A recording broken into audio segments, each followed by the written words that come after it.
Hello my dear பேய் family, welcome to my mini vlog. வாங்க போய் பயமுறுத்தலாம். பேய் மாதிரி கிளம்புறதுக்கு காஸ்டியூம் இப்போ எடுத்துடலாம். மொத்த வார்ட்ரோபும் ஒயிட் கலர்ல இருந்துச்சு. பேய்னா வெள்ளை கலர் தான் போடணும்னு சொன்னோட வாயில குத்தணும். Because my favourite colour is pink. Anyways, இந்த ஒயிட் கலர் ஷாலை வச்சு இன்னைக்கு எப்படி காஸ்டியூம் ரெடி பண்ணலாம்னு பார்க்கலாம். ஃபர்ஸ்ட் பேய்களோட சிக்னேச்சர் முக்காட போட்டுக்கணும். அதுக்கப்புறம் இந்த மாதிரி கியூட்டான ஒரு கிளிப் எடுத்து அதை வச்சு அட்டாச் பண்ணிக்கணும். ஆக்சுவலி பாத்தீங்கன்னா நான் ஒரு பொறுக்கி பேய் மாதிரி இருக்க மாட்டேன், கியூட்டான பூக்கி பேய் மாதிரி இருப்பேன். அதனால அழகா மறைக்கிறதுக்காக இந்த ஒயிட் கலர் ஸ்பெக்ஸ் போட்டுக்கிறேன். உங்களுக்கும் இந்த ஒயிட்டி கோ ஸ்பெக்ஸ் வேணும் அப்படின்னா அம்மா பேய் அப்படின்னு கமெண்ட் பண்ணுங்க. உங்க டிஎம்கே டைரக்டா லிங்க் வந்துரும். சைடு இன்கம் முடிஞ்சு இப்ப மெயின் இன்கம்க்கு பேய் விட பயங்கரமா இருக்க மனுஷங்களை போய் பயமுறுத்தலாமா? ஐயோ, இன்னைக்கு ஒரு கேட்ராமா பைத்தியத்துக்கிட்ட வந்து மாட்டிக்கிட்டோமா? ஃப்ரெண்ட்ஸ், வர கஸ்டமர்லாம் சரியே இருக்கிறது இல்ல.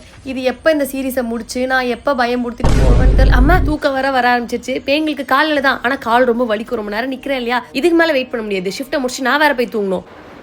நைட்டு 3 மணிக்கா கதவு மூடுதே, அதை பார்த்து பயப்படுவோன்னு இல்ல, பாஞ்சு பயமுடுத்துற வேண்டியதான். என்ன அழுதுட்டு இருக்கா பயமுடுத்துறதுக்கு முன்னாடி? அப்படி என்ன கேடுறாமா? when life gives you tangerines. ஐயோ, இது நானே பார்த்து பயங்கரமா அழுது இருக்கேன்னு. இந்த கேடுறாமலாம் பார்க்கறதுனா நல்லா போனதா இருக்கு. இதை போய் பயமுடுத்த வந்துட்டோம். பிடிஞ்சிருச்சா? இதுக்கப்புறம் பேய்களுக்கு சேஃப் கிடையாது. ஓகே ஃப்ரெண்ட்ஸ், நெக்ஸ்ட் vlogல பார்க்கலாம். By by. சப்ஸ்கிரைப் பண்ணிக்கோங்க.